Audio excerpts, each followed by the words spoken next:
Uh, but yeah, yeah, this book is definitely a strange book. I mean, it's kind of given, but yeah, I can definitely see why people have difficulty with it. So this would not at all be the first book I would recommend for someone starting off with Deleuze or Deleuze and Guattari or anything. Probably not in the top five. Probably is so it requires extensive knowledge of all these other things that are just, yeah, there's all the psychoanalysis stuff, which I think if you know at least just a little bit of Freud, it goes a long way, but there's still so much subtleties. And then especially with the Lacan stuff, but it's even more than that. It's just the whole milieu of psychoanalysis that they're referring to. I think that is one difficult part. But then, so then in the next section, so I read ahead quite a bit, and I'd say the next section, I think I was just imagining, I was imagining you, Nevitt, reading this and being like, what the fuck is this? And oh God, yeah, it's gonna. Pretty much my response. Yeah, so. But I think, to be fair, a lot of my, and this is true in Difference in Repetition as well, a lot of my difficulty is just that they draw from, I mean, Difference in Repetition is probably worse in this regard, but he draws from so many different places. You know, like in that book, he's drawing from, like, I thought I understood calculus pretty well, but he's drawing from these like mathematicians that were on the radical edge of redefining differential calculus. And he was hanging around with these guys. And so he's drawing from these, you know, from that, and then he's drawing from literature, and he's drawing from, you know, Nietzsche, Freud, and Marx, and I don't have the breadth of grasp that I need. And in this book, it's, you know, more specifically that I don't have a real strong grasp of Marx, Freud, and Lacan, I think, is what's worse for me. But the Nietzsche is actually helpful because, you know, when Nathan, you were saying that when people criticize it, it's like too Nietzschean. Well, for me, that's good because there are. Okay, who said that? Who said that? It's in the book. It's detractors, not Ian Buchanan. Ian Buchanan was talking about people criticizing the book. Okay. And it's so people who don't like it say that it's Nietzschean. And I think that what the idea is that they are setting, it's a certain strain of people on the left that would situate Nietzsche in opposition to Marx, which of course is not necessarily, you know, they supplement each other if you ask me. But people, there are, you know, that criticism exists, a sort of pro-Marxist, anti-Nietzschean line, you know, and I think that those Marxists in particular have a real problem with this book. And Buchanan is defending it against that and saying, actually, it is a Marxist book. You know, because I know more about Nietzsche, for me, that's been one of the more helpful elements in the book, since that is something I have some grasp of, as opposed to those other people.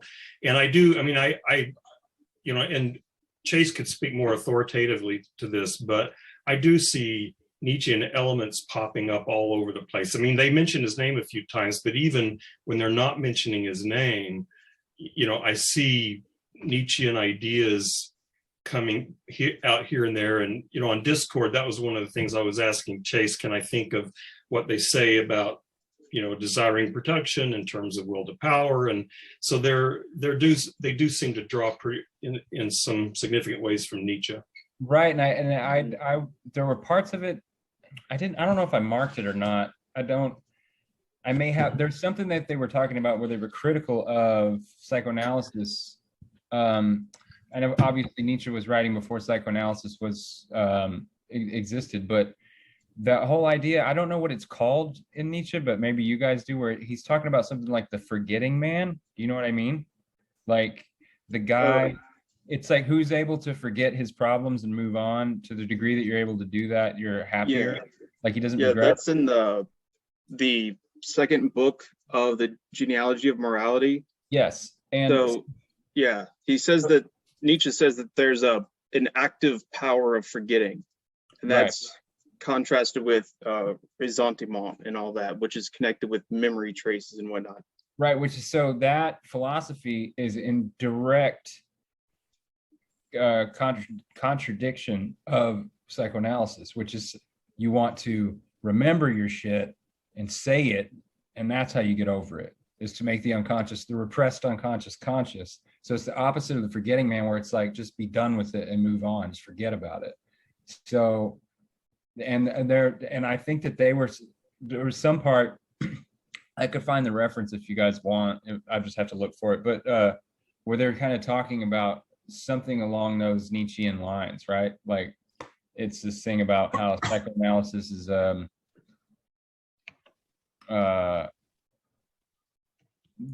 through that insistence on, like, you know, bringing up repressed things is some way to sort of like subjugate people and chain them to their past or something, where, and they're saying, and you know, it's better to be like somebody like Henry Miller or something, you know, and just be happy. It's kind of like what I was getting from it. But well, with regard to, I mean, you know, like Nietzsche talks about in the genealogy of forgetting in two senses. He talks about at least two senses. And one, it's like in the he's thinking sort of evolutionarily. It's like, you know, our consciousness has to be able to ignore a whole lot of shit, or else we just can't think, because right. there's so much going on in the body and in the environment that the mind had to become selective. It had to learn to select what to attend to, and so that's part of it. But then, like Chase was saying, another part is that a characteristic of, you know, people who are driven by resentment. I'm not sure why he uses the French word, but they tend to hang on to their resentments and chew on them and nurture them and plan, you know, plot revenge, and they become eaten up by these resentments and these, you know, these hateful feelings toward others. Whereas, you know, the people that he more admires, they, you know, in the ancient world, what they were likely to do was just go out and kill the guy, or just take some action of revenge and then be done with it. Or, you know, he also talked about having these other violent activities that they could do as literally like drainage. He talks about them as drainage ditches for the affects, you know. So you have these ways of expunging these obsessive feelings and letting them run out and exhaust themselves, so that they're not just sitting there churning in your mind all the time.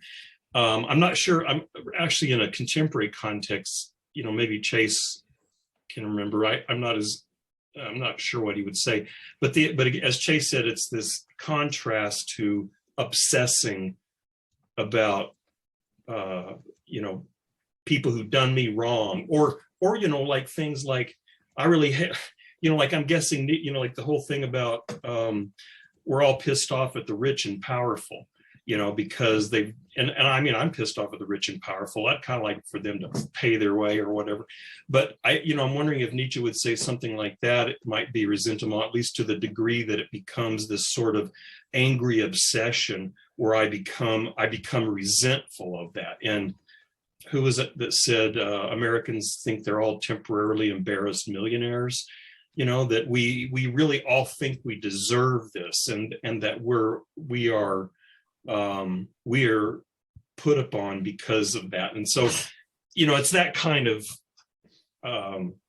forgetting, in the sense, I think of it more than forgetting. It's just like letting it go, you know, letting that shit go, finding a way to exhaust it, finding a way to expend the energy so that it doesn't become this obsession that just drives this feeling of resentment. I don't know, maybe Chase has a different take on it.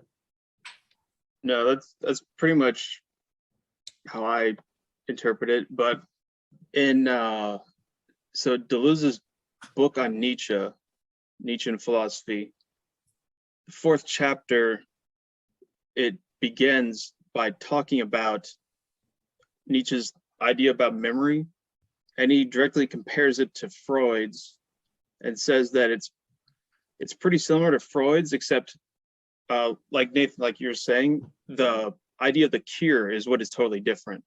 Right. That's definitely totally different. But as far as the idea of how certain memory traces work with the consciousness and the unconscious, that is essentially that they have the same general theory of memory. And yeah, that's definitely so. Deleuze talks about all this stuff with you know, these connections of this theory of memory with ressentiment and the different ways of kind of reacting. You know, what actually makes the reactive person reactive. And yeah, so I was actually just listening to it this morning as an audio book, and then yeah, just happened to be relevant. But yeah, there's some things in there. One thing is that, okay, there's kind of like this typology between active and reactive that gets a lot of, that's one of the big concerns, I think, especially of Deleuze's reading of Nietzsche. And so, yeah, you can see that in Anti-Oedipus. There'll be occasions where he talks about, there's one thing, remember it was at, yeah, right here on page 122. So talking about, okay, Oedipal uses of syntheses, blah, blah, blah, but then what is opposed to that?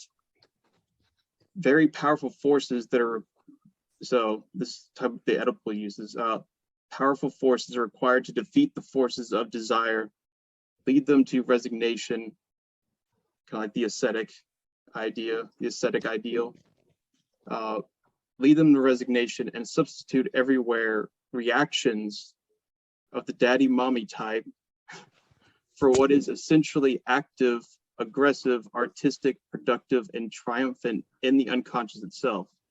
So that's basically straight out of his Nietzsche book. Right. Okay. Yeah. So I mean, it's like this whenever you you look into one of these main philosophers that Deleuze is interested in, and you understand kind of the reading of it, you can see it almost everywhere.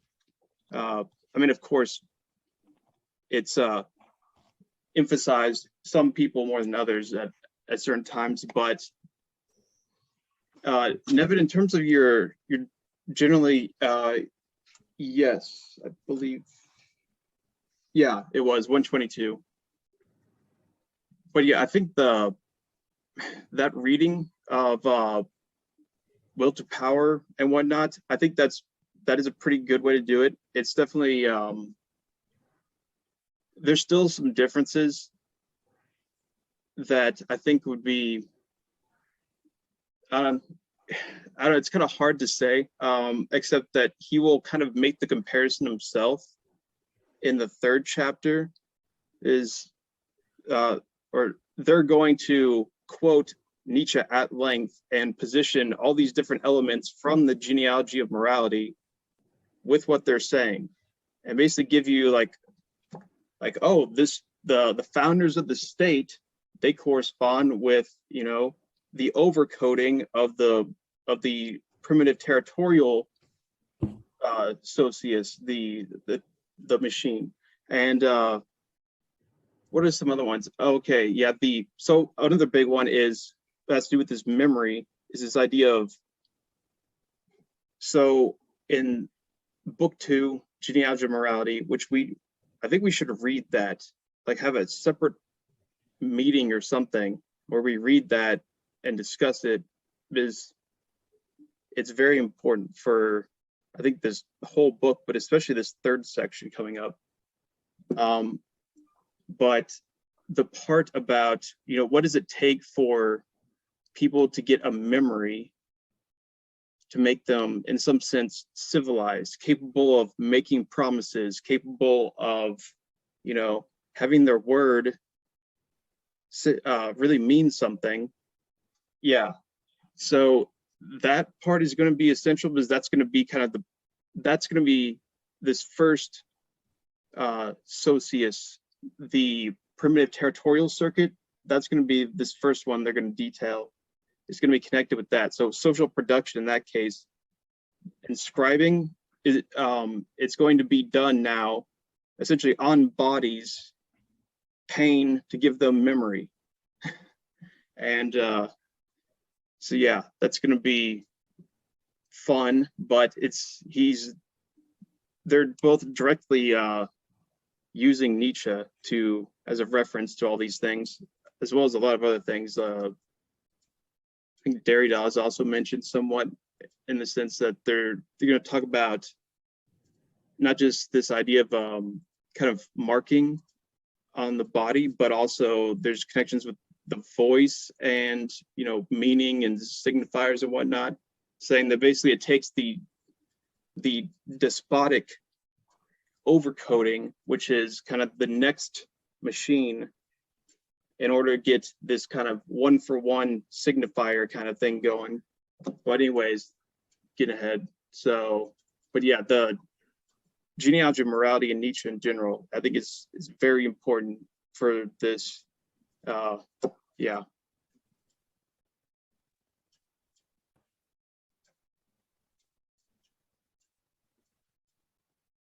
Yeah. So also the Kafka story.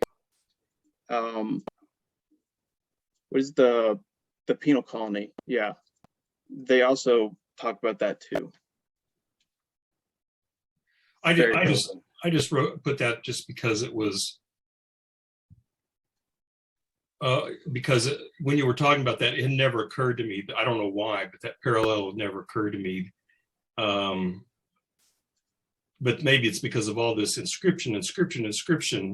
In that Kafka story, the machine literally inscribes the crimes onto the body of the criminal. And I had never drawn that connection. That's the only reason I put that there.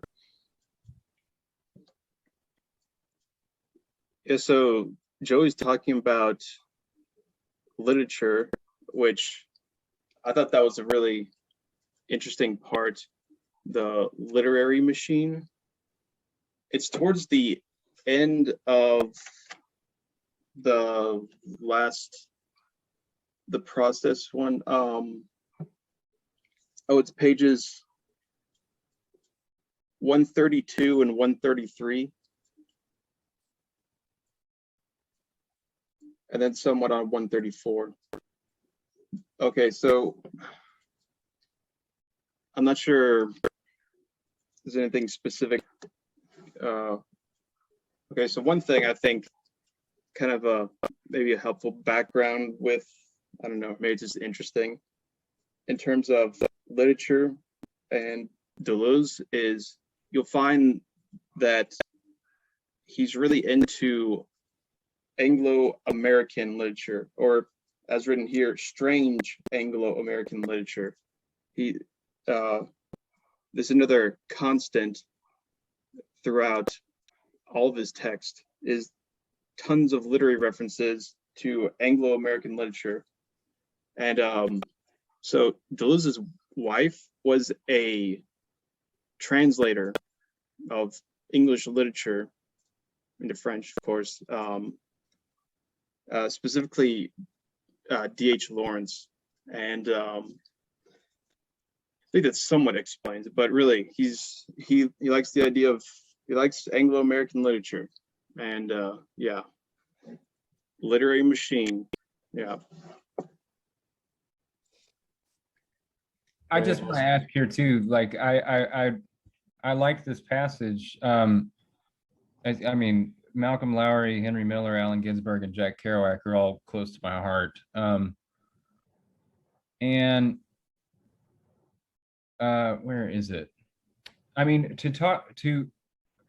is what he is saying is that these writers, I guess maybe he's talking about the texts, I don't know, but is he saying that these writers, by scrambling codes, causing flows to circulate, and traversing the desert of the body without organs, they overcome a limit, they shatter a wall, the capitalist barrier? I mean, no disrespect intended, but Jack Kerouac did not do that. I mean, that's like the biggest, the psychology of Jack Kerouac is a huge argument for the reality of the Oedipus complex existing. He was famously tied to the apron strings of his mom. He lived with his mom when he died. No one was more of an overgrown baby than that guy. So I'm not sure and at this point he was dead and everybody knew that. So I'm just wondering, and then they say down here at the part about the perversion of exotic territorialities, that's Lowry and Ginsberg for sure. Drugs, that's drugs, alcohol, Kerouac, or worse, an old-fashioned stream, which would definitely be Kerouac. But I'm just curious as to what they're saying exactly those writers have accomplished by causing flows to circulate and traversing the desert of the body without organs. Like, it sounds like that he's saying that maybe Henry Miller, but I mean, he's holding these guys up as like examples of success. They're like success stories, right? Like as examples of schizo analysis or schizo writing or whatever. Well, just after the sentences, he does mention how they of course fail to complete the process. I feel like there's maybe an ambiguous relationship he has with them. Yeah, they oscillate between these two poles, where they have one side of the pole, they do have this kind of liberating desire, mainly with kind of experimentations in language. Okay. Especially so he sees, one thing he likes about literature is he has this kind of vitalistic, sort of like a strange vitalism, but a vitalism in the sense that it expresses life in this vital way of experiments in living. It shows you kind of different ways of being, in a sense. Right. That's kind of what he likes about certain aspects of literature. Although, so this is something that's talked about quite a bit in general, is this Deleuze and Guattari's examples. They tend to not be, if you take them as, I should imitate this person, they're almost always terrible. You don't ever want to basically imitate any of these people. Right. So then it's then it's the issue of, well, what is going on here? So to a large degree, they usually do kind of say something about that and point out that this is inherently ambiguous. And I think they do that intentionally to a certain degree, give you these ambiguous exemplars to kind of show that there is no real, it's not about imitating anyone in a way. It's about kind of doing your own thing, and you can kind of get inspiration from these other people, but you have to kind of always understand that there's another side of the pole, which it talks about as the neurotic impasse. Oh, and of course they failed to complete the process. They never cease failing to do so. The neurotic impasse again closes. The daddy mommy of Oedipalization, America, the return to the native land, which that's one thing that they talk about specifically with Jack Kerouac in 1,000 Plateaus. Okay. They talk about him,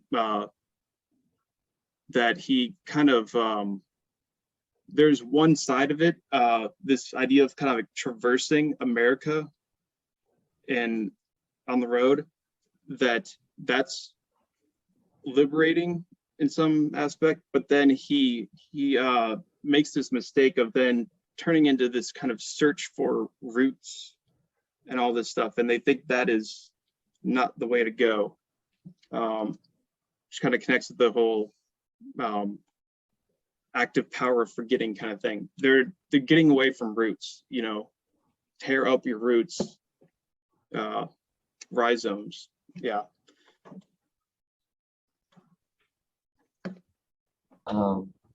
Yeah, I guess when I feel like when they first mentioned literature, I'm reading through it thinking like, oh, whatever, like get to the good parts. And then they go on for about it like for 3-4 pages, and I'm just like, well, you know, maybe this is relevant. But yeah, it seemed like what you were mentioning, Chase, this like relationship that Deleuze, or both Deleuze and Guattari, seem to have with literature seemed special in these few pages. And I'm just like, what are they? Like, and I really just kind of felt lost.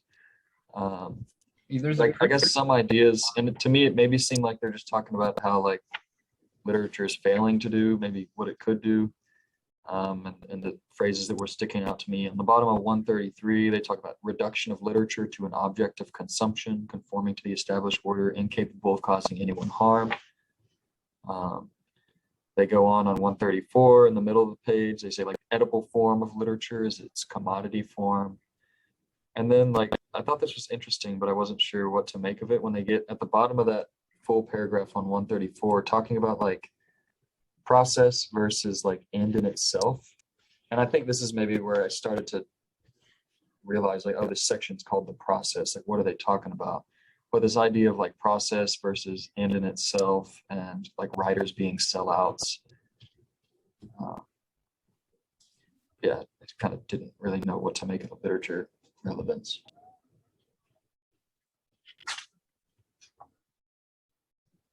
Since Chase knows what's coming up, maybe he can confirm or disconfirm this, but I thought that maybe part of what they were doing here in this frankly, I have just big question marks by the last 3 paragraphs. I have no idea what the hell's going on there, but that part of what they were doing is laying the ground for connecting schizophrenia and capitalism, because so far they haven't done much in that regard. And so I'm wondering, if it's an incomplete explanation because they're foreshadowing the connections they're going to make later, saying that these, some of these authors, although I don't know, they all became commercial successes, at least the one I know of, but that, connect these repressive forces of Oedipus with the repressive forces of social production in capitalism.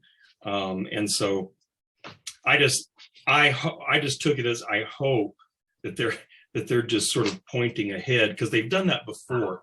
They would say something and then Chase would say, well, they're going to talk about this more in the next couple of chapters or the next book. So they have this habit of sort of throwing out teasers and then talking about them more later.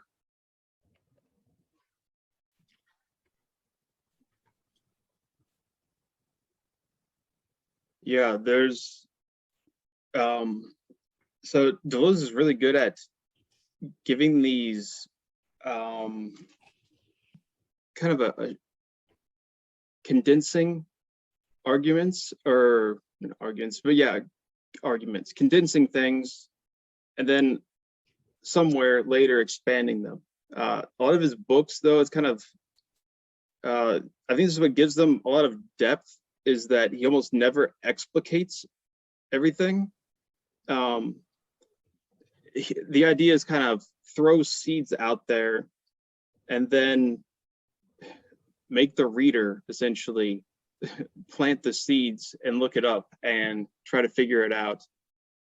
And you can see that he almost always, the introduction is something as somewhat of a kind of microcosm, macrocosm thing, where almost usually you'll get something like in the first page, a description of the whole book. And the introduction will be about the whole book, but then it'll take something that was like a sentence in the introduction and it'll become, 5 pages in the book. And then you'll look at another book and see that he wrote 20 pages on that. And then it'll show up in another book, but as a paragraph. And then it'll be a sentence, just a passing reference in another book. So that's how a lot of it works. But you see a bunch of hints of what is coming up. Although I have to say, just get ready for ethnology and Levi-Strauss and the words filiation and alliance over and over and over again. I hope you like anthropology because you're going to be reading a lot of it. And yeah. I like anthropology. That's my undergrad. Oh, really? Excellent. Yeah. Just this. Okay, so I know a little bit about psychoanalysis, but not a whole lot. Although I find it interesting, and I think even just reading this book, you can kind of learn a little bit about it. So the third chapter, yeah, it's mainly going to be, they're still talking about psychoanalysis and Oedipus, of course, but this time they're kind of looking at these other modes of social production and saying, the Oedipus complex doesn't appear here. That's kind of their argument.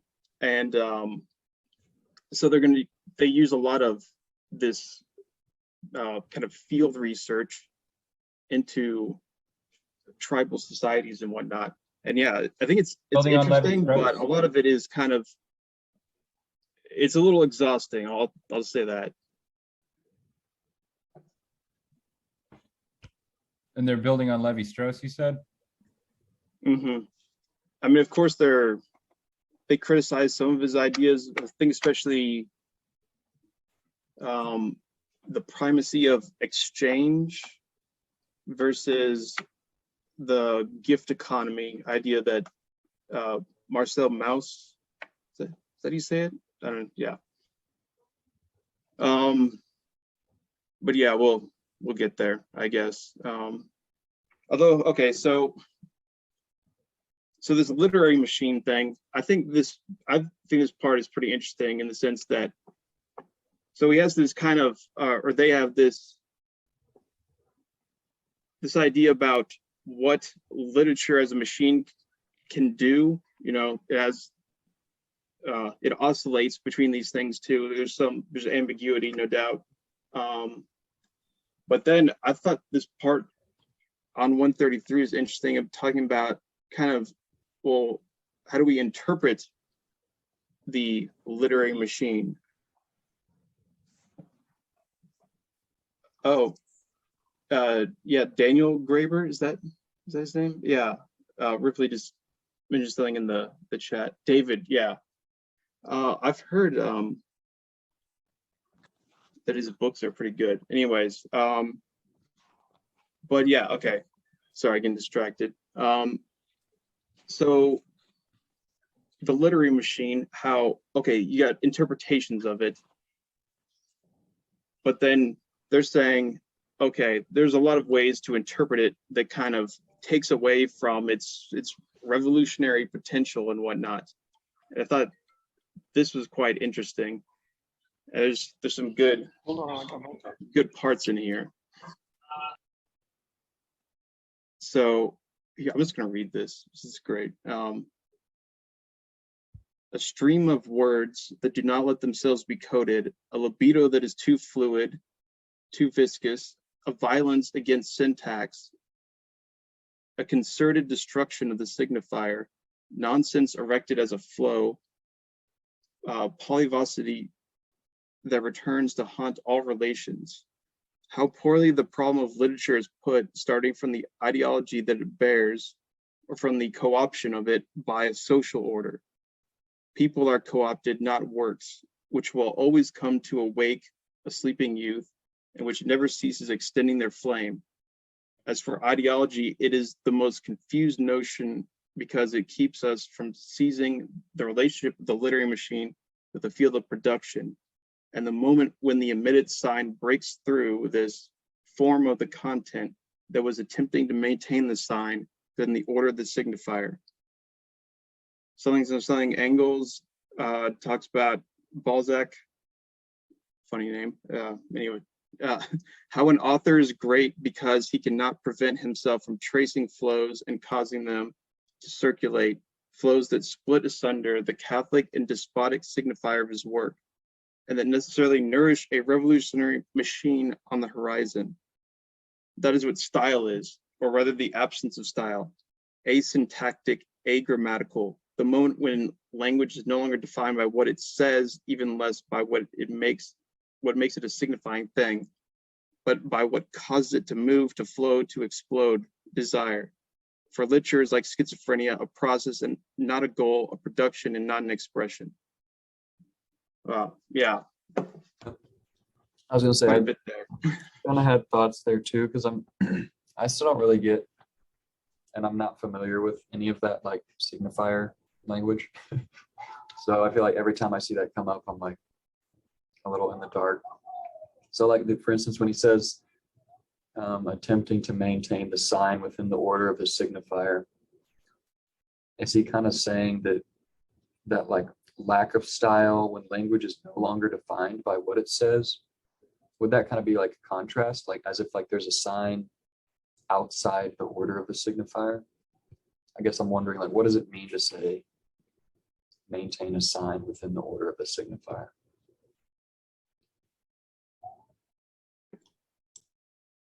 So, yeah, some of this kind of semiology, Saussurean kind of stuff, I don't really know that well.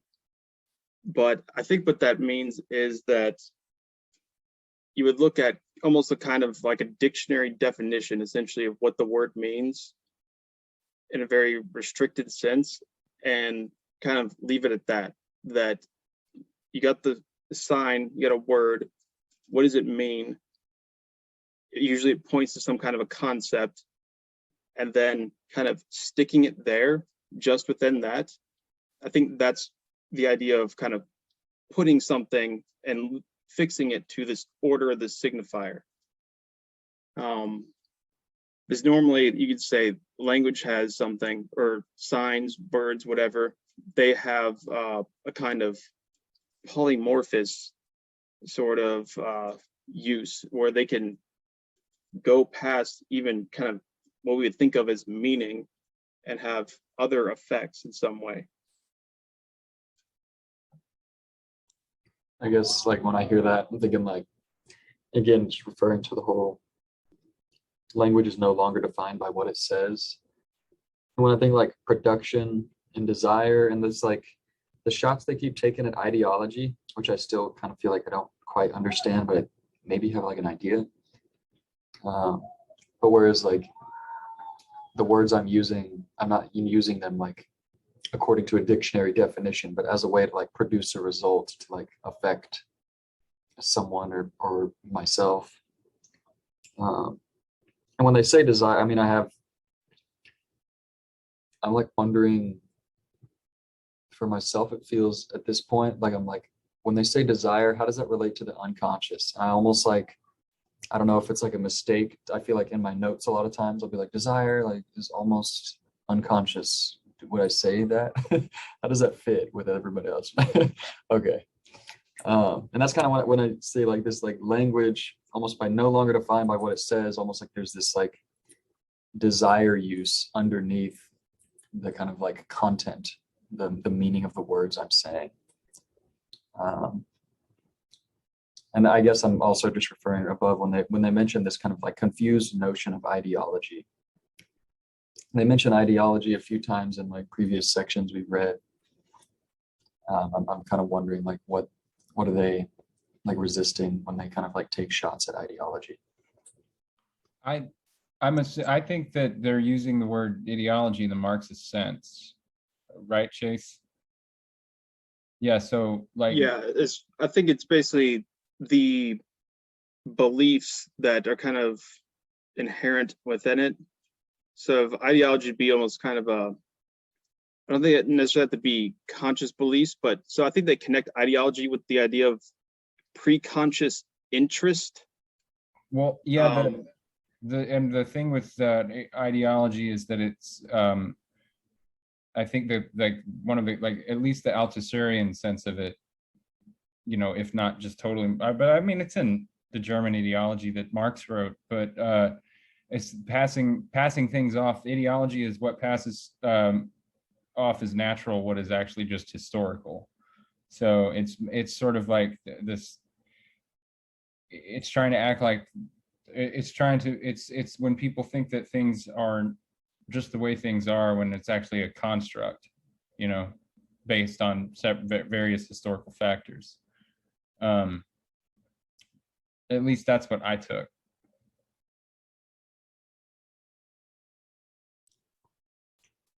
I'll try that on when I see it come up more. I might be confused because I listened to, like, way back when I listened to a podcast, a Y theory, psychoanalytic dudes, and they're kind of comparing Marx, Althusser, and Zizek's ideas of ideology and like how they differ. And I feel like what I took from that was I have no idea what to think of ideology now. Like they just like made it really confusing. I'm just like, well, I thought I had an idea of what that meant. I think if you start with Marx, you can't go wrong. Like all of those guys that you just named are just building on Marx's idea and maybe going in slightly, you know, but like, I think Marxist, in the Marxist sense, I think it's broad, you know, and then those guys get more, this is what I mean. So like, is ideology always like a bad thing to them when they say the confused notion of ideology? Like, yes. They're in the same camp as everyone who talks about ideology as being like ideology is like, you know, like humans are naturally selfish. Like that's, you know, I mean, that's what they mean. Or humans are naturally good. Also ideology, even though it's conflicting. I feel like for some reason when I've been reading them talk about ideology, in my head, it's been like they're critiquing the idea that ideology could have any power.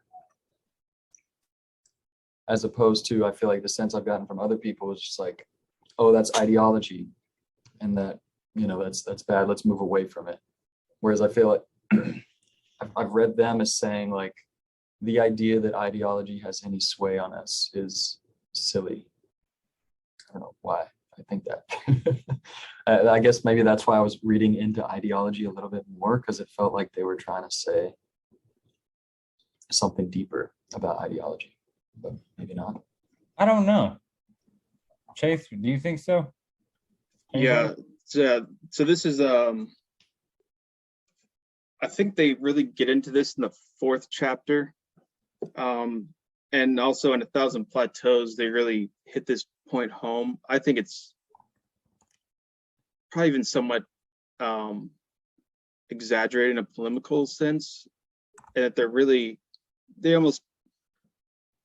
they point out very much that it's not about ideology, in the sense that it's not about people's specific beliefs, and it's not even about their specific kind of their interest or any kind of like a historical institution or whatnot that they would be believing things in the name of.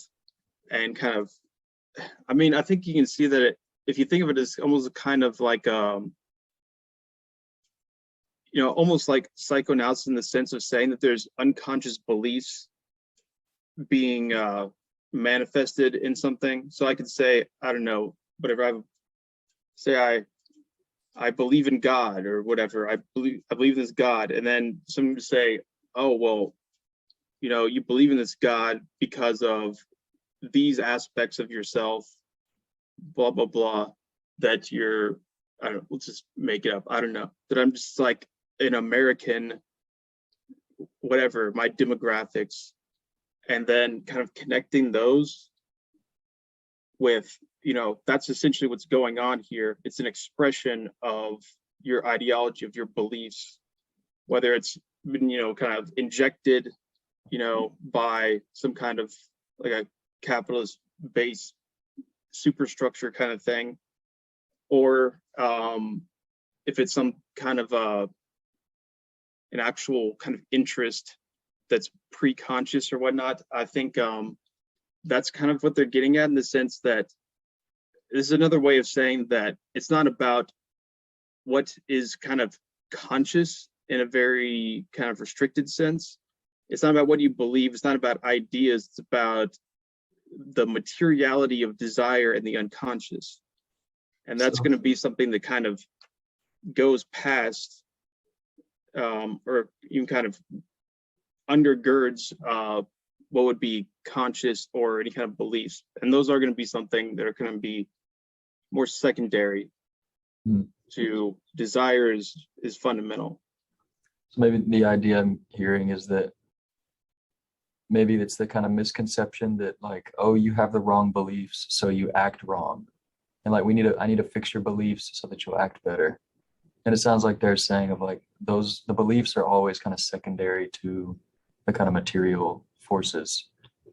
Yeah. And to kind of like fixate on ideology as the kind of foundation for our problems. Yeah, exactly. Nathan, isn't that kind of a Marx thing then, that the material conditions are what are actually driving things, and then the ideas are kind of floating on top, as opposed to like Hegel, who wanted to say the ideas are primary? Exactly. It's Hegel turned on its head. Like literally Marx says that's what he did, was turn Hegel upside down. Then the Hegelians would say you can't turn the dialectic upside down. It's a dialectic. Well, that is the dialectic, right? The flip. Yeah, exactly. But anyways, yeah. But yeah, and I think that also with I mean, just like a practical, obvious one in the Marxist sense today is the argument of like, is there something like what like trans exclusionary radical feminists, like they make like versus, you know, people who aren't jerks. But like there's this idea that in any sense that things are naturally some way.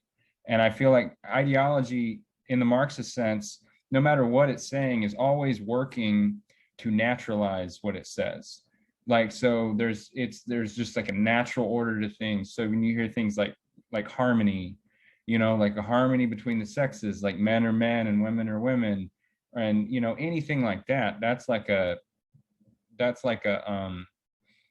when, to me, that's when like the alarms go off. It's like, oh, this is ideology, you know? So, and it can come from any, or not from any, but it comes from like a lot of different places, right? Just like in the discourse. Does that make sense? Like, I think that's really helpful, because a question I had around the ideology part was, I think they were accusing Reich of some sort of ideology mix-up, and I think that's exactly what he does, is he like kind of naturalizes almost some sort of like sexual unrepressed harmony, that if we can free our energies, then we'll get back to how things should be. Right, it's trying to make something seem natural when there isn't. To the best of our knowledge, there isn't anything natural. It's all constructs. And that's a key to Marxism, is because the idea is that you can change things. Things don't have to be the way that they are. And so, I mean, another good, if you guys hadn't know the book Mythologies by Roland Barthes, like he's using the word mythology. He means ideology. He means the same thing, basically. Like, it's just this idea that to make things like, well, people naturally gravitate towards this, or, you know, capitalism is natural, and because humans do this, and it's like, well, you know, it's like it's this attempt to gloss over and make stuff sound like common sense. That's what it is. And then the idea, like what the dialectic does, what Marxism does, is it sort of unearths all the buried presuppositions that are, you know, what make this so-called common sense, and then you realize that it's actually just a construct. So I think that I hope that makes sense. Oh, that's helpful, the mythology, because Deleuze and them are always kind of critiquing people for referring to mythology. I know, like, they do it in here every once in a while. They did it in this chapter, actually. I think when they were talking about Jung, they were kind of pairing Jung and Freud together. They said something about, yep, always comes back down to myth, quite literally for them. And then I think in Difference in Repetition, which in chapter 3, which is almost like a standalone chapter on just their critique of dogmatic image of thought, I think a lot of that comes down to showing how someone like Plato, who don't they have a kind of mixed relationship with Plato? They like him to some extent, but then again, he kind of falls short, and that he will step back from maybe like the things that are latent in his writing, and then once again, like refer to myth.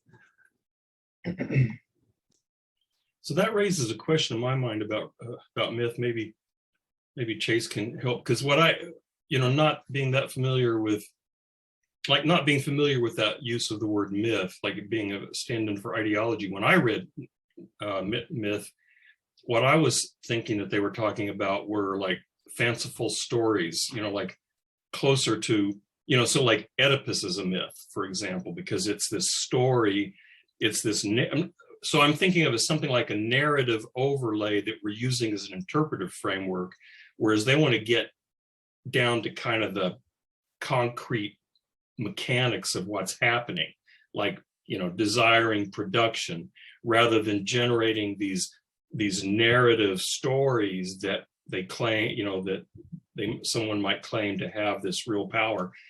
So I know maybe it can be both, but that's the way I was thinking of reading myth in this. I don't know, Chase, do you have a thought there? So I guess their critique of myth in here is, well, it's kind of, if I remember correctly, the idea is that they get this idea that you can read myth as a kind of expression of some kind of unconscious force, and it becomes this act of interpretation that usually presupposes the thing that it's looking for. Obviously some kind of, they're referring to the Oedipus complex or whatnot, that you can read these various myths, see them just as an expression of some repressed desire, read that into it, interpret that, and then you kind of get your justification. But it's a fallacious argument, obviously. So I think that's kind of what they're saying.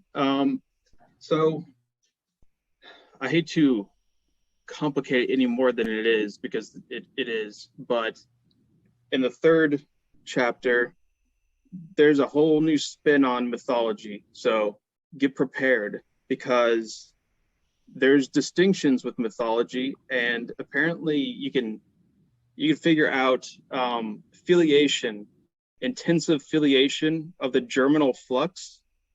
It's literally what they say, from certain mythology. So just chew on that. I'm not going to explain it all.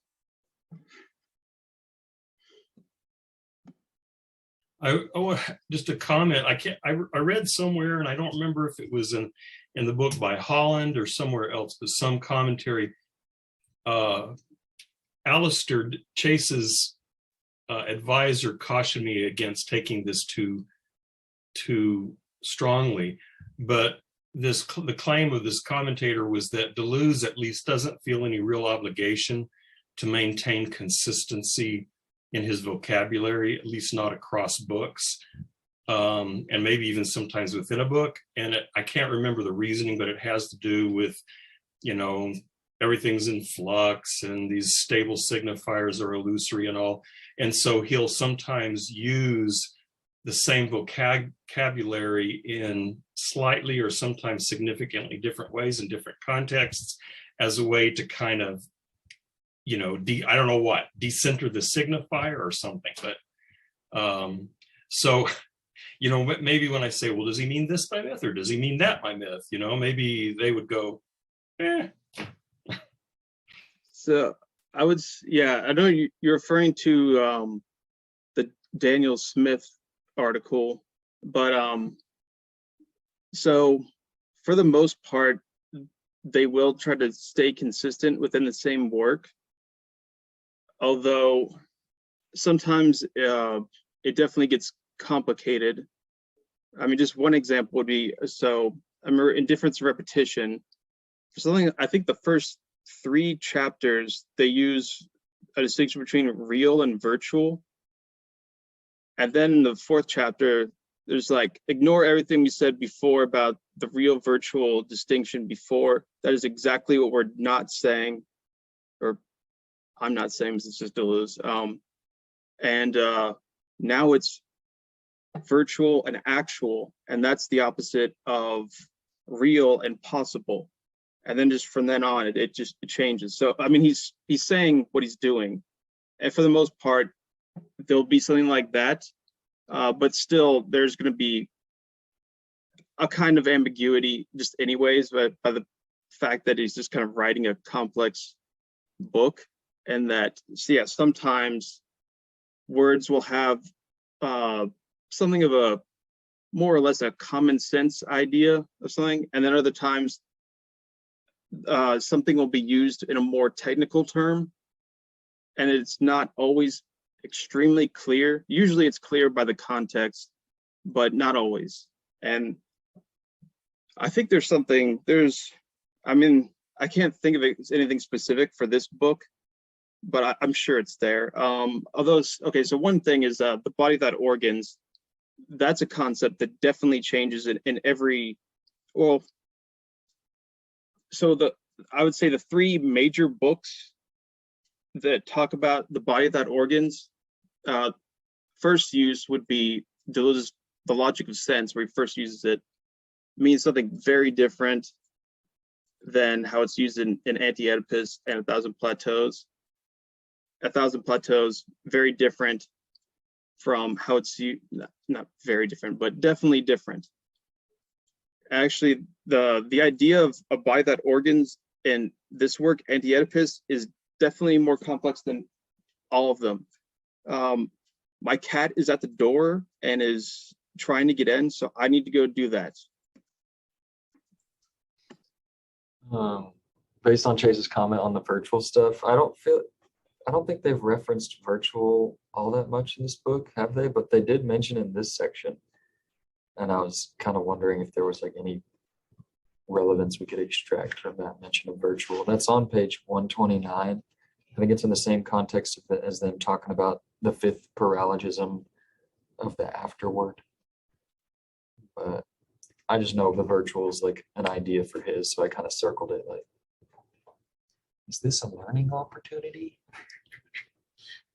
But I don't know what to make of it.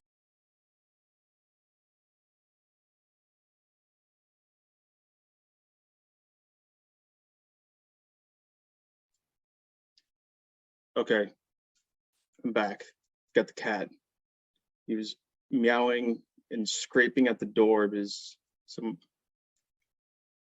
people I live with would not let him in, apparently. But I see that Nevitt is gone.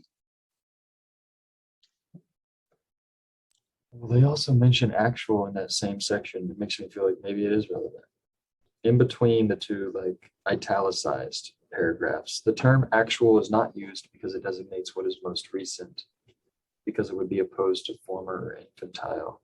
It is used in terms of its difference with respect to virtual. It is the Oedipus complex that is virtual, either in as much as it must be actualized in a neurotic formation. What page is that? That's page 129. Yeah, so that part, that's a pretty good example of virtual is being used in a similar way to how it's being used in difference repetition, but in a way it's quite different. This actually is much more like the way that Deleuze talks about Spinoza. There's no virtuality going on with Spinoza. And so the idea is that everything is just actual. There's nothing possible with Spinoza. It's just there, actuality. And I think this is much more like that, which kind of shows that this is more of a kind of a Spinoza's thing going on, I think. And especially if you think about the kind of their main metaphysical principle going on, desiring production as a kind of cause of itself. you got definition 1 of book 1 of the ethics right there. So I think you see that there's this kind of Spinozist base to this, but that part still somewhat threw me off a little by saying, okay, yeah, the Oedipus complex is virtual, and that shows that it's an effect of the actual, which is desiring production, and that's the actual factor. So there's still, so once again, that also kind of connects with the Spinozist idea of kind of, what is the cause? This idea that so many things that we think are the cause are really just effects, including consciousness.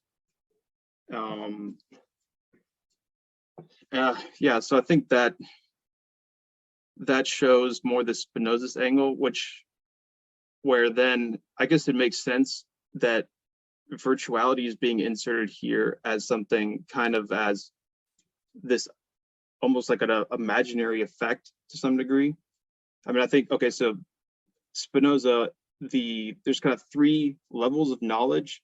The first level is affections that, so this is other bodies kind of colliding with yours.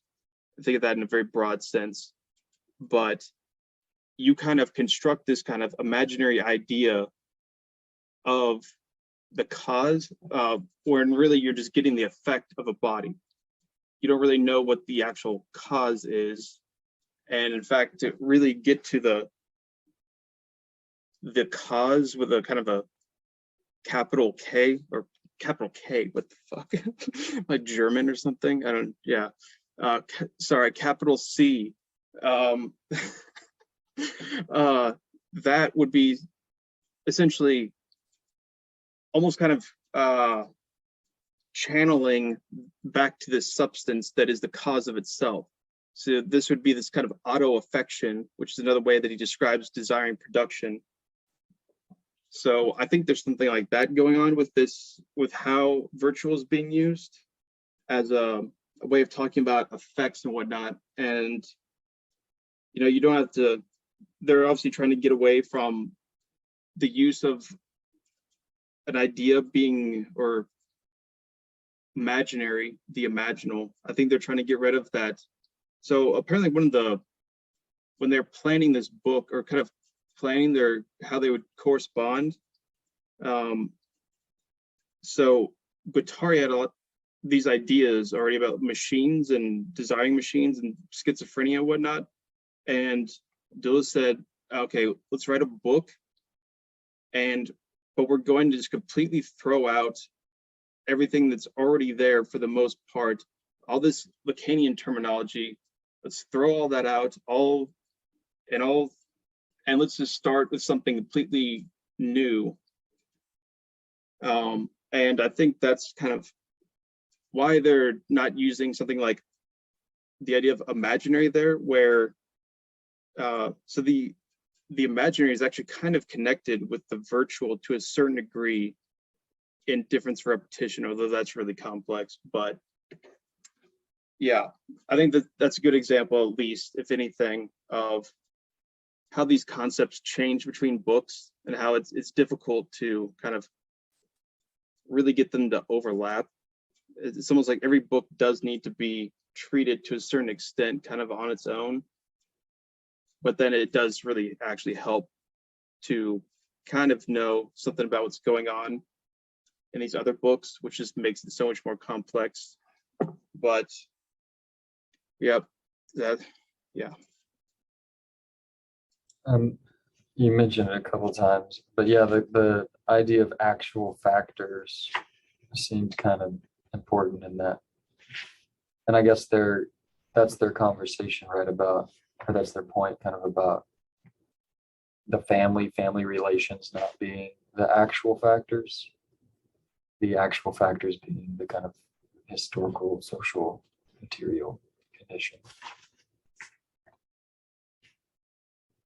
I think they first mentioned actual factors on 127, and it kind of they play with that idea for those next few pages.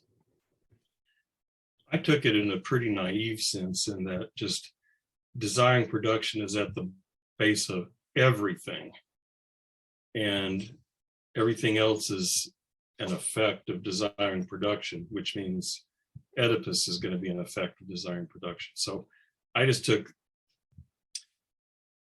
well, I don't know, which is probably naive, since then they go on and talk about actual and virtual and all that. But anyway, that was kind of the naive way I read it, was that, that people, that psychoanalysts or whoever claim there's this sort of causative power for Oedipus, and they're like, no, it's all desiring production. I think that aligns with what they're saying, and they do have literal quote: "The actual factor is desiring production." What do they mean when they say like privative? See that on 128, 129. I think that's how they're describing like the Oedipal or like the Jungian archetypes, like privative. What does that mean? It means basically kind of private, but also something that's kind of almost like a negation or absence of something too. So it would be kind of like a exclusionary prohibition of something. It's like keeping you away from something. Is that right? I mean, I think that's right. Yeah. I'm looking for other references, but they say it on the top of 129 when they're saying like actual factor is desiring production, and they say nor is this factor either ulterior or privative. And then they say somewhere about in that previous page 128 about Jung and Freud about like the kind of qualities of their factor.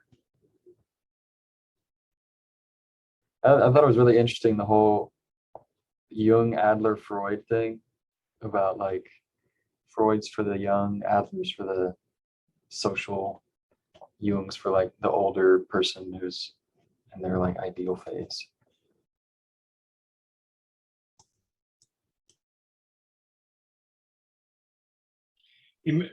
Just to give a page reference, on page 127, they talk about privative when they're talking about actual factors.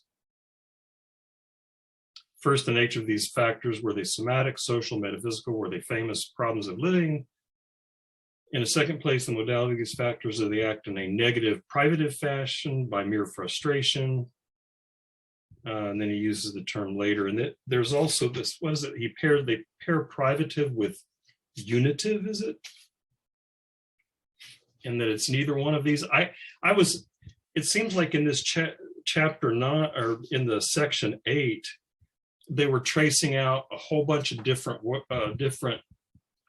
ways that are things that Oedipus has been used to explain, and then claim to show how Oedipus does not explain those things, and how desiring production does explain those things.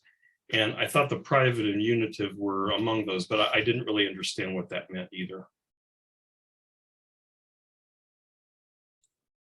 That when you were saying this, the explained thing, right? I was thinking like the psychosis, neurosis.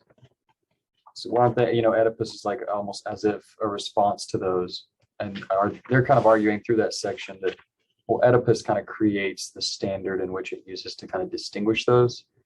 I remember them talking about that like idea of like Oedipus is undecidable on like really how to distinguish between those, and they kind of go on to describe how the only difference between the neurotic and the psychotic is their relation to Oedipus.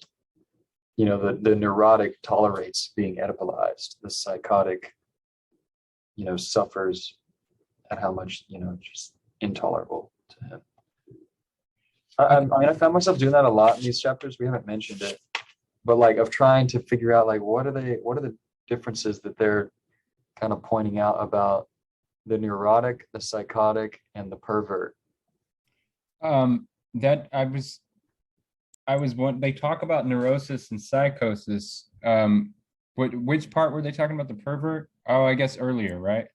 I think the pervert's more so at the end of section 9. So I think he kind of makes his reappearance towards the end of the section we read today. Well, Freud said that it's the best thing to be, but or between the options of neurotic and pervert, pervert is the good one, because they know what they like. They're fixating on one thing, right? So maybe it's like, I don't know, like you like to get pissed on or whatever paraphilia thing it might be. And then once that happens, then you're good, and then you have your orgasm and go about your day. Whereas with like neuroses, whatever it is that you like is repressed, and so that's where the neurosis comes from. So it's much better to be a pervert because you're happy. You know, as long as you get the thing that makes you, as long as you do the perverted thing, given that it's not you know, according to Freud's you know, the time that he lived in, when it was, as long as what you were doing was, you know, not harmful or whatever the case may be.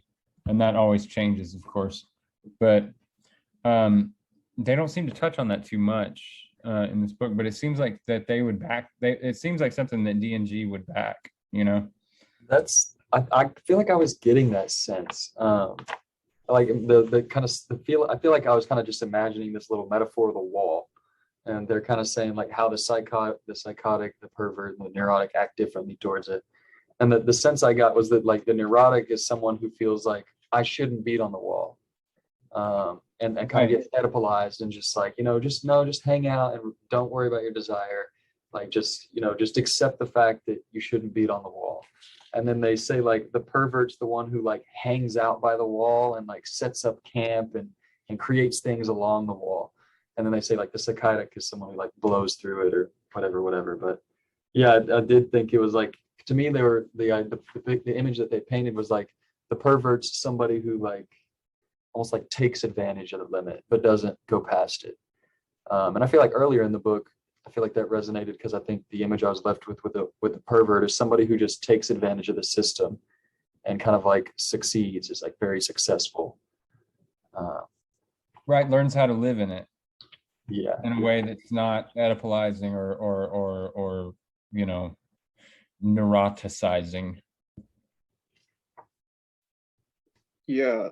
So that I was going to say, so in that sense, Chase, I mean, to be Oedipalized is to be neurotic, right? According to D&G. yeah, I think so. Like it necessarily makes neurotics of us. Although, well, so I think it's kind of complex because I think mainly that's true. Although they say that there's not really a kind of exact distinction you can make with all these, because in some ways schizophrenia is kind of, so the kind of loss of reality, catatonic or autism, you know, state that you get, they're saying that is also kind of the effect of schizophrenia facing that limit, the wall of Oedipus, and being boxed in and not being able to kind of overcome that limit. And that's when it's, so basically it's like kind of, okay, the schizo can't make any more desiring machines that aren't Oedipal. So instead it just refuses to make any. And it all becomes, so the bite that organs, you know, I had the repulsing machines and also the attracting ones, becomes all repulsive.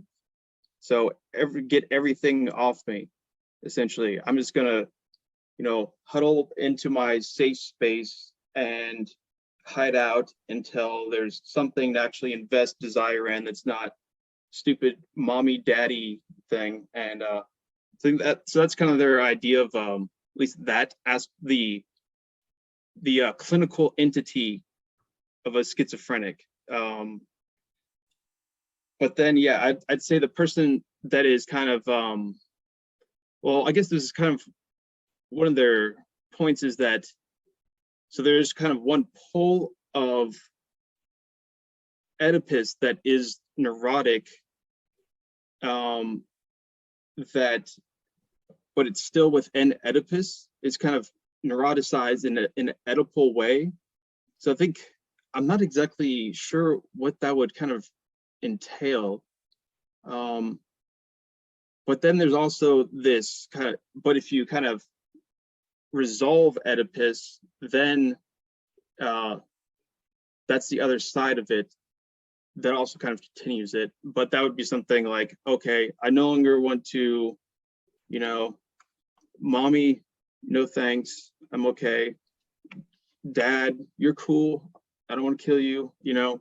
And then you go and become a father, mother yourself.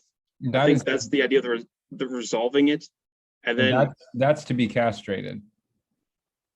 Oh, like, yeah, so to resolve the conflict, especially, right? Yeah, to resolve the conflict is to be castrated. So why is that to be castrated? Because you want your mom, and your dad says you can't have her, and so to recognize that your mom is just your mom and not an accessible object of desire, and you realize that is your dad's accessible object of desire, then your dad has won. And so in that process, that's the censor, that's the castration, that's when you recognize the name of the father. And if that's unresolved, then according to, I think the type of psychoanalysis as a instrument of, repressive state apparatus that D&G are critiquing, then that leads to the person not being able to fit into society in a healthy way, in a normative way. So to be normative, to fit into the borders, is to be, they say Oedipalized, but really Lacan would say castrated. And Freud too, I guess. Well, I thought Freud thought of castration as more or less a kind of real fear of literal castration. But he was saying that we aren't, there's some drastic cases where people kind of literally are castrated, but I think he saw it as more kind of, it was more kind of this unconscious fear that kind of ruled people, unless they're able to eventually get over it. Yeah. Maybe, I don't, Lacan said that people were misreading Freud, and that's kind of, if they're reading Freud correctly, then I would think that that's pretty, I don't know, I like Lacan's reading of it. I think it tracks a lot more than people reading it, because it's it's a product of its time, it's sexist, etc., misogynistic, but when it's not literal, then you've got a little bit more to play with there. And I think that's the idea of like the father, like it's the sensorial father too, like the law, like that, to me, that's where a lot of it, like I feel like what they're doing, I think we talked about it maybe in another one of these seminars, where it's like they're building on Lacan. They're kind of like going this, in a way, I feel like you could do a reading of this book that was, I think, but I don't really, like I said, I'm having a hard time with the book, but I feel like it's like building on Lacan in a certain direction. Like it's kind of in the sense that like Lacan was very, and in fact, have we talked about the Santum, which is like a play on words? Like if you pronounce it in English, the word written out looks like symptom, but it's like it's a pun on symptom. Oh, I know what you're talking about, but we haven't. I know doesn't Lacan talk about Joyce in that respect? Something about that's all I really know. But. Yeah, and I feel like a lot of these things are coming out that's like later Lacan, and it's like I feel like it's a reaction, or at least it's somewhat informed by ideas like what D&G have, like he's sort of, he's, because Lacan changes too over the course of whatever 30 years that he was giving seminars. So but yeah, I mean, just to go back to what we were talking about though, the castration thing, that unresolved Oedipal conflict, like in the Oedipus drama, like to be a good citizen, to be Oedipalized is to be castrated. Like that is what D&G don't want you to do. Yeah. I mean, obviously, but I don't know. I've lost where we were. Sorry.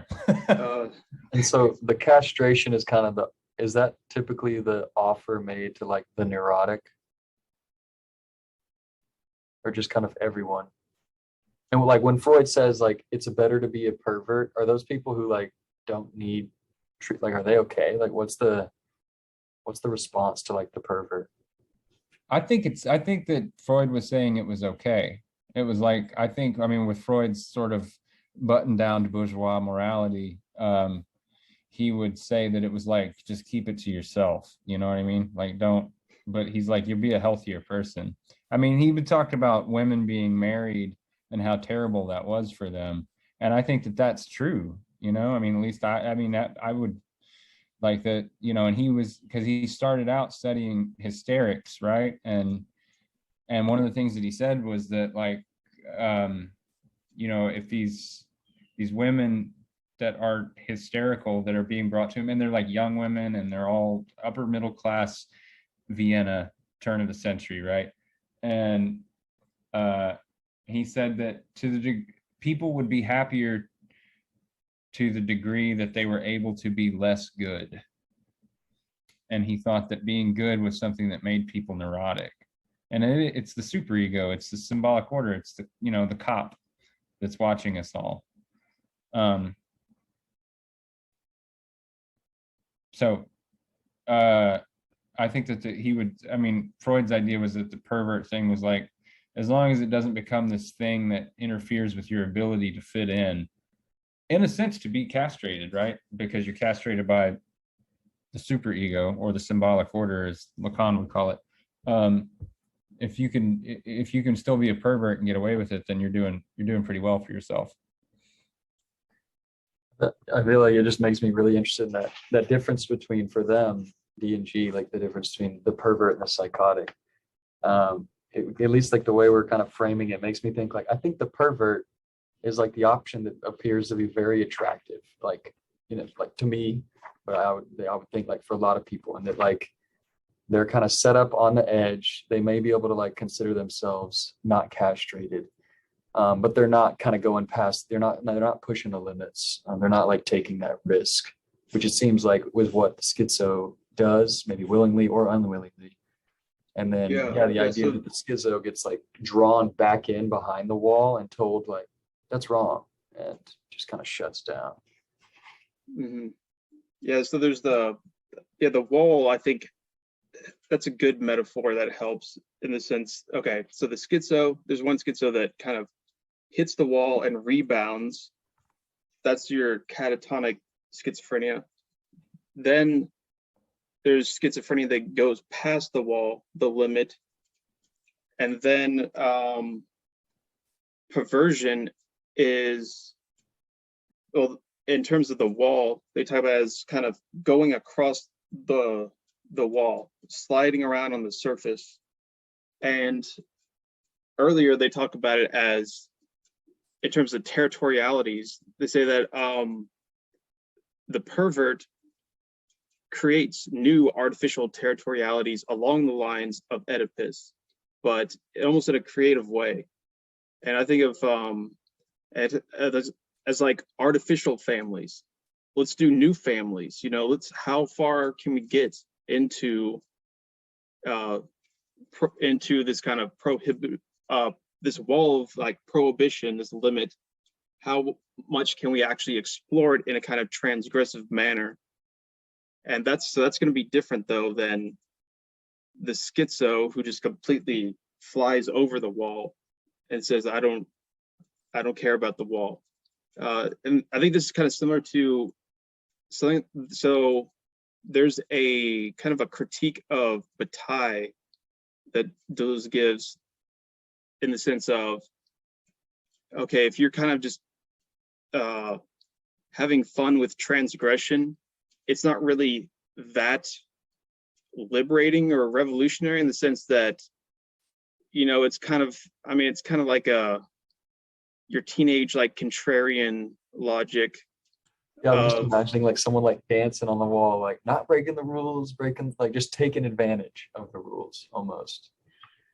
Yeah, and so it's kind of that's why they're not saying basically that it's just, okay, you have rules, and then if you just break them and transgress them, then that's great. They're saying that schizophrenic kind of is like there's no question of the rules, or if anything, the rules are something that's secondary, as at least in the ideal sense. And then the neurotic would be someone who's just kind of just totally takes the wall super seriously and is very much contained by it, and has no way but simply kind of to limit their production of desire along the lines of the wall. I mean, oh, never mind, I'm not going to say the example I was thinking of for some reason, but okay, why not? Let's say it. I was thinking of something like, there's people that like stick to the rules so well, and you can tell it's almost like a kind of, it's like a math to them, and it's that this is not allowed, so I will not do it. And then if you point out that it's kind of irrational to continue to like be that way, there's, I don't know, it's, I can't break the rule, it's a rule. I don't see neurosis as something kind of like that they're saying, but in a sense that you kind of, well, there's definitely I think an idea of a kind of fixity there. They're kind of stuck in the territory of Oedipus, where at least the pervert is expanding the territory of Oedipus, but it's still the territory of Oedipus. And but yeah, it's page 35 where they first go into that kind of those distinctions, and I think that describes it pretty well too, as well as later here on 136, where they talk about it in terms of the wall. Well, I guess they're talking about it here in as territoriality too. You got neurotic territoriality of Oedipus, perverse territorialities of the artifice, psychotic territoriality of the body without organs. Fun stuff. Oh. So the whole like more artificial aestheticism of perversions, they say on 135. I'm wondering, like, do they give some credit to the pervert, but he's still just kind of like, oh, look at me, ooh, haha, yeah.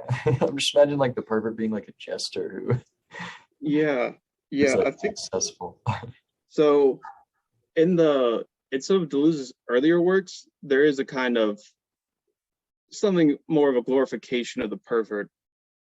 I'm thinking especially in so in Logic of Sense, there's actually a kind of symptomatology, kind of typology that's connected with various images of philosophy. So he says that the Platonic philosopher is bipolar, essentially, manic depressive, and that it's all about, you know, you've got your extreme highs, the forms, and your extreme lows, which is kind of this terrible world of becoming and sensory illusion and the cave and whatnot. And then you've got pre-Socratics, which are kind of, what are they? They're schizophrenic, yeah. But that in that work, it's connected with a kind of, it's not necessarily a good thing to be schizophrenic in the logical sense, because that's you're kind of stuck in the ground of the body without organs. But in this sense, the better thing is to do is to kind of float on the surface like a stoic, kind of like they describe the floating, like kind of transversing kind of the wall, along the surface of the wall as the pervert here. I think that's something kind of like what they're talking about in a logic of sense as the surface of meaning, and that's connected with the Stoic, and that's connected with the pervert, and also with cynicism too. So use the example of Diogenes as an example, someone that's the village pervert, which they also talk about in chapter 3. Although it's almost a passing reference that I didn't quite understand, but so they will talk a little more about the pervert, I guess. I mean, I think it's making sense of like when they say schizophrenia as a process is the only universal, like, and they're kind of talking about like Oedipus almost as this interruption, right? And it's maybe like the neurotic gets like interrupted very early. The pervert kind of like dances between like give and take. And then like the quote unquote, this clinical schizo is the person who maybe went too far and just hit the wall too hard, broke through it and was dragged back. Yeah, I think that's kind of fascinating. But I would by no means but this discussion right here makes me like interested in this idea of the pervert. But do they kind of stick with this kind of like, yeah, the pervert, look at them, like, you know, give and take, being easy with it? Or do they kind of like, do they like this idea of like totally freeing up the schizo to just roam free? Yeah, more the latter. They like the idea of, so that's one of the kind of one of these pretty big shifts from logic of sense to Anti-Oedipus is in logic of sense, schizophrenia is seen as not desirable, and but in the Stoic, the pervert, the cynic is seen as much more desirable, the surface. But here, I think it's definitely the shift has focused. The focus has shifted to now the schizo is privileged, although that's not without its dangers, of course, too. So, but I think that's and yeah, I that's feel like you've mentioned it, what Chase. they're advocating, I guess. Yeah. Or in the Thousand Plateaus, they get a little bit more cautionary. Yeah. Maybe in this book, they're kind of like full force ahead. And that's definitely the kind of vibe I've gotten from the writing.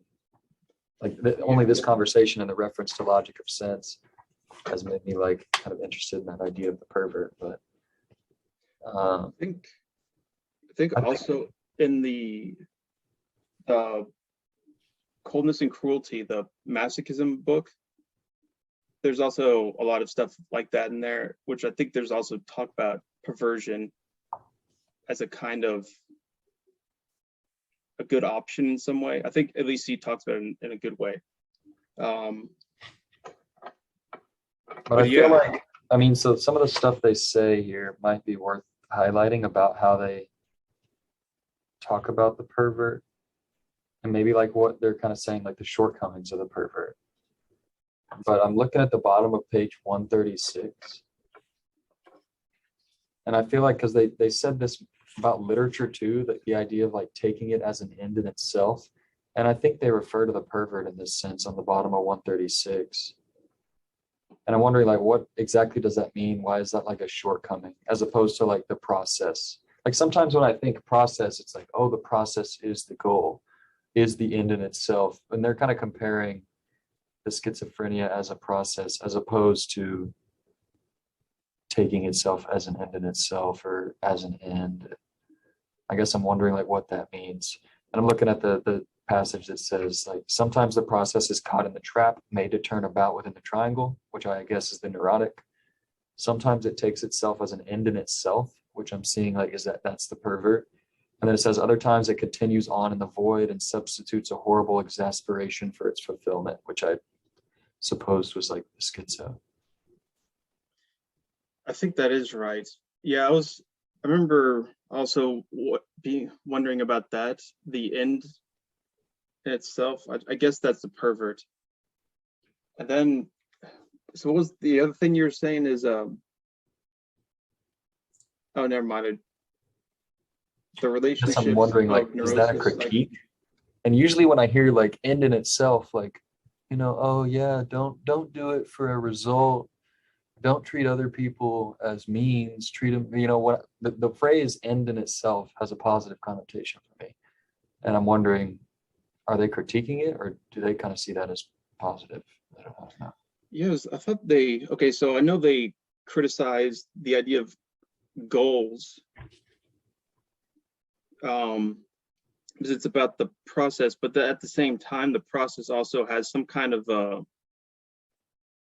progression to it. I'm not sure what to call it. I don't know. I remember way back in the first reading, Hunter had a question about this, and I wasn't sure about it. I'm still not totally sure. This kind of distinction of the goal, and Yeah. so I was They thinking that it was kind of, okay, we've got the process, and the idea is to let the process go through. Don't interrupt it, but also it's not necessarily some kind of straightforward, oh, I've got a goal and the process is just to get me there. So yeah, I'm not sure. they quote, is it Artaud? Is that how they say it? Is that how you Yeah, say it? Artaud, yeah.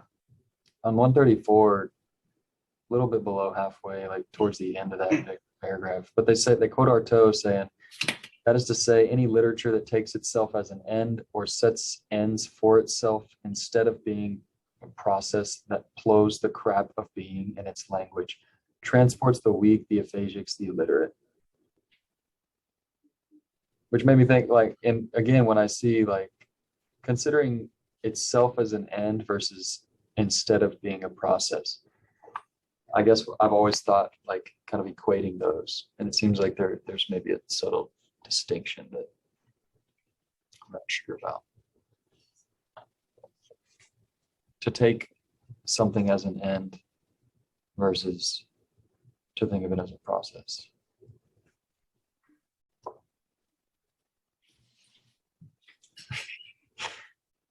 Close the crap being like that. Yeah, and all writing is so much pig shit, which I thought that's what he said specifically about Lewis Carroll. He also does, so yeah, on the next page, 135,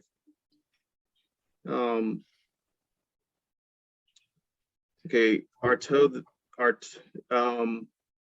he broke down the wall of the signifier. Artaud the schizo, from the depths of his suffering and his glory, he has the right to denounce what society makes of the psychotic in the process of decoding the flows of desire, but also what it makes of literature when it opposes literature to psychosis in the name of a neurotic or perverse recoding. Lewis Carroll, or the Coward of Belles Lettres. I feel like that's another example of them putting the pervert as somebody who's inadequate, right? The psychotic decodes the flows, and the pervert is doing the same thing as the neurotic, like recoding. Yeah, and then Lewis Carroll and the logic of sense is the master of the surface of sense. That's really interesting. Yeah, that shift. But I guess too, because, and again, I feel like I hear this time and time again from, people who are talking about Deleuze, the mistake people make in the end of totally glorifying deterritorialization. And maybe like right now, or maybe this book tends to lean in that direction or paint it that way. But then in the end, they kind of bring more like a caution about, well, deterritorialization can be dangerous, etc. Yeah. I think you can see there's a little hints of it in this book, but there's also times when they don't have that, where I think it's pretty kind of universally recognized that this one is much more kind of full throttle. It's more Nick Landish than a Thousand Plateaus, which is okay. So Nick Land, he has this article where he talks about, it's mainly about the role that death drive in Anti-Oedipus and 1,000 Plateaus and whatnot, which I still don't understand how that's operating in this work, at least. But anyways, but he says that they've basically, by saying, no, it's not about deterritorialization. It's you have to do with caution. It's all about caution, that they've kind of betrayed their project by saying that, which I don't think is really accurate. I think I think it's a good idea to recognize that there's an element. So especially, it's interesting. Okay, so in 1,000 Plateaus, they emphasize there's a kind of experimental ethos in a way, that it's a kind of practice you do. It's an operation to how to make yourself a body without organs. Instead of where here, I think in Anti-Oedipus, it's almost kind of like it's just like a thing that's there. And of course, it's almost like everyone has one or is connected with one. And there's degrees where some people their by that organs is really bad. It's not even working. There's some that's like, okay, it's being neurotic, or it's doing this or that. So it's almost kind of like shifts of what our body, that organs is doing, where it is still kind of like that in 1,000 Plateaus, but the emphasis is much more on how can we kind of make a body without organs? How can we actually put this into practice? And there, the idea of experimentation is much more, is emphasized much more. But also with that, the idea of, okay, if you're going to experiment, you also have to do this somewhat intelligently. And then, yeah, I think that's a much better idea. Although Nicolan does seem to make some arguments indicating why kind of deterritorialization is almost always the better thing. And I've seen some arguments too, where people say that you can actually set up deterritorialization essentially as a kind of ethical criterion. And although it works in a somewhat complex way to try to avoid the whole thing where, yeah, you can deterritorialize in a bunch of ways that are not helpful, but there's a kind of absolute deterritorialization that apparently kind of escape that, whereas it's really the relative deterritorialization that is always going to have a kind of reterritorialization that I think they emphasize, that that's where there's a kind of a very much an ambiguity to deterritorialization in general. It's not necessarily bad or good, really. So yeah, it's complex, I guess, but yeah. I mean, like, because I'm thinking, like, why would the pervert fall short? And I'm like, if he's always kind of trying to say, like, extract or kind of take advantage of the system for the sake of, like, earning rewards from the system, it's like he's always bringing stuff back in to kind of, like, by the standards or values of, the people in the center. And I'm thinking, yeah, maybe this, like, relative deterritorialization, like, I'm thinking of the person who breaks through the wall, but then they look back at the people at the wall and, am I doing good? Like, what do y'all think, those who are behind the wall? As opposed to, like, it seems like the schizo would be someone who just sets up camp wherever, good or bad. And it's almost like the idea of, like, really shifting values would necessitate almost like that full risk, as opposed to, like, extracting something from beyond and then translating it to the value of the within. I'm not sure this is relevant, but at the bottom of page 131, he says the person going through ego loss or transcendental experiences may or may not become, in different ways, confused. Then he might legitimately be regarded as mad, but to be mad is not necessarily to be ill, notwithstanding that in our culture, the two categories have become confused. And on the next page, the madness of our patients is an artifact of the destruction wreaked on them by us and by them on themselves. And the last sentence, true sanity entails in one way or another the dissolution of the normal ego. And so when he mentions that business about confusion the person going through ego loss or transcendental experiences may or may not become in different ways confused. So it sounds like then he might be legitimately regarded as mad. So it sounds like they are concerned about a kind of, I don't know, I guess schizoid that might become so confused that they lose the ability to function, but that there are modes of, I don't know what, modes of mind that are schizoid in some sense, because they talk about ego loss, but that are still functional. So I can't remember what it was that Chase had me read or posted last time, but again, I mentioned this last time. There's this description of Nietzsche's madness as possibly being a case of someone who was able to dissociate himself from any particular drive or desire or whatever, and so that there was no centralized ego consciousness. And it seems like the question was, does that count as madness or not? It's not exactly the question about the pervert that Joey's pushing on, but I'm thinking about, again, this question of to what degree do they think this sort of schizoid existence is beneficial or not. And it seems like they're suggesting that there can be a way in which that there is a way in which it could actually be a legitimate way of existing, of being in the world. But then if this confusion reigns, then maybe not. So it sounds like they're pushing on the question of what constitutes madness, what constitutes normality, and so on. Yeah, definitely.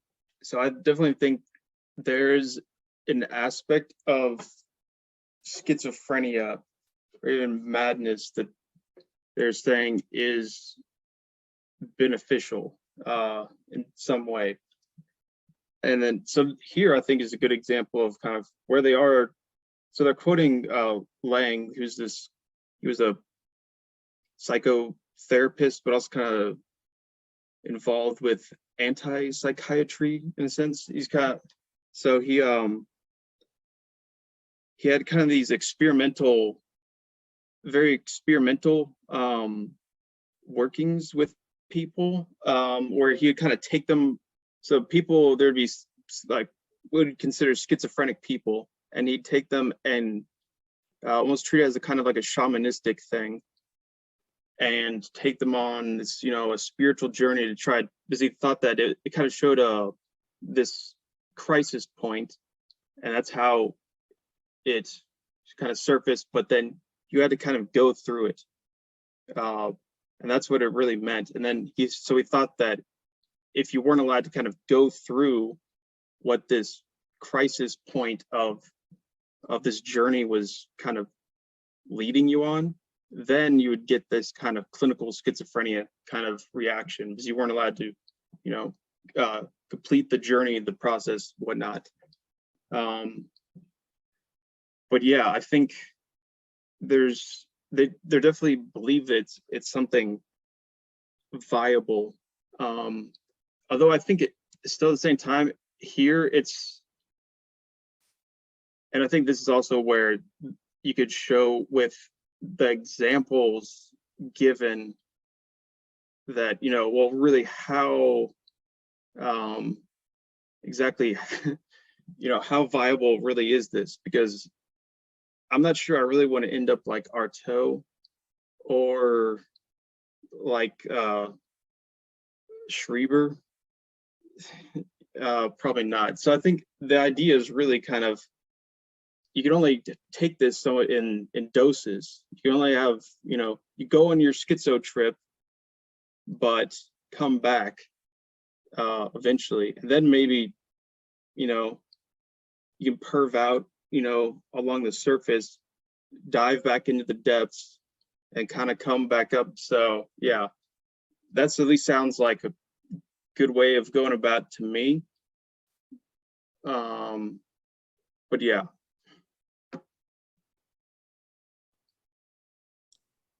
I feel like the whole not being able to return, or just that like wildness of being in that realm, I do wonder, like, yeah, what do they think about that? Um,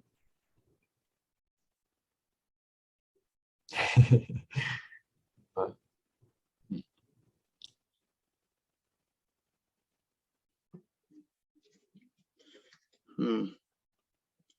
Yeah, so I think I don't really know what I think. Schizophrenia and capitalism. I guess again, I feel like they're not, again, because they're writing from that kind of materialist, social historical point of view. I feel like they're maybe even like de-emphasizing the idea of like the individual subjective identity, ego, like having much importance at all. They're just like, you're right. They're just like, what kind of social influence does that have? Maybe they're kind of prioritizing that over this idea of like, was Schreiber a happy person? Did Schreiber Yeah, like yeah. enjoy his life on his deathbed when he thought about it, Yeah, I think so. I remember reading something in a secondary text, and it was saying that the clinical schizophrenia is the fact, it shows the fact that just a human can't really contain schizophrenia kind of in itself as an entity, and it's almost kind of hinting at something, beyond the human, Ubermensch, or whatever you want to call it, some kind of new becoming. And it's pointing towards something beyond the human, and that's why if it stays just kind of within the human, it eventually turns into a disaster, because it almost has this power that's just kind of beyond the lived body, to be able to undergo. Actually, now I'm just thinking about it. So I was reading the Deleuze's Francis Bacon book, and he says that he's talking about phenomenology in this sense, and saying that, this idea of the lived body, but really the lived body is kind of, it's something kind of weak compared to this kind of, there's a more primal kind of vitality that actually supersedes the lived body. And I think that's something kind of like what they're getting here, that schizophrenia is something that goes beyond any one individual in a way. And I think, so one thing I think is, this idea of the universal, which is kind of confusing. I think the first time when I was kind of going through this book, that was really confusing to me. And I think it's still not totally there, but I think that's especially because we're about to start chapter 3, and they'll start immediately talking about this idea of universal history, which is something they mainly take from Marx.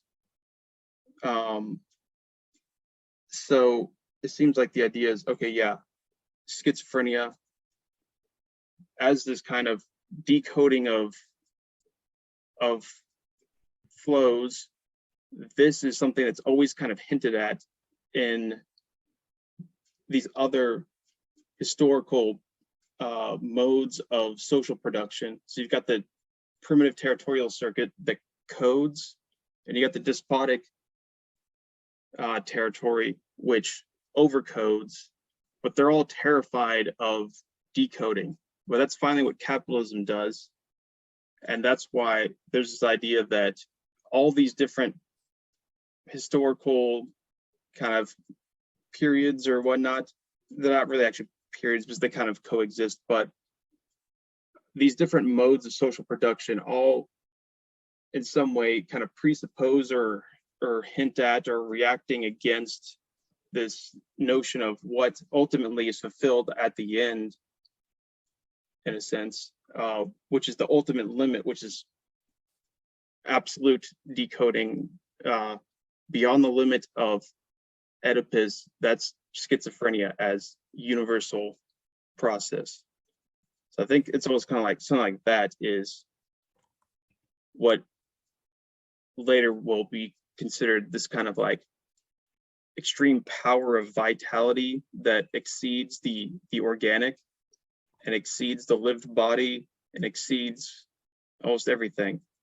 And that's kind of, I think it's also kind of where Deleuze's Stoicism is kind of there, in the sense that, okay, the Stoics believe there's kind of like a cosmic force of reason, and that we can actually, the idea is somewhat kind of tap into that, kind of tune into it. And I think Deleuze has something kind of like that, except it's obviously it's not reason, but it's schizophrenia or non-organic vitality that is kind of this force that we can kind of tap into to a certain degree. What are y'all talking about in this chat? I guess the one thing I do, like, you know, because I pointed out, like, oh yeah, when we talk like this, it makes me think of vitalism, and I've heard things go both ways. Like, I feel like in this very book, they said something like, they mentioned vitalism in a way that's like, that's not what we're talking about. Yeah. But I have heard other people say, like, well, yeah, Deleuze is a vitalist. You know, they're vitalist. Yeah, he said he was. Okay, that makes sense. But yeah, the whole vitalism and the way you're talking made me think, like, how does that bounce off of what we were saying earlier about ideology and kind of like naturalizing something and then holding it up as an ideal? And I feel like I've heard, you know, maybe Nathan, you're with Hunter, and Hunter's like kind of said that stuff. I've heard, you know, Todd McGowan and the Y Theory dudes, like they'll bash Deleuze every once in a while and say things along those lines. And I've kind of not really understood it, but like hearing the way that you're framing it makes some sense. But I guess when I don't want to, like, I mean, because I don't feel like I'm not in any position to bash Deleuze myself, because I don't feel like I said, I mean, I'm becoming very familiar with the text, but it's just still, I find it difficult to engage with, because it's things exactly like what you bring up, making it sound like vitalism, naturalism, which are to me big red flags in any kind of anti-fascist mode of thinking, right?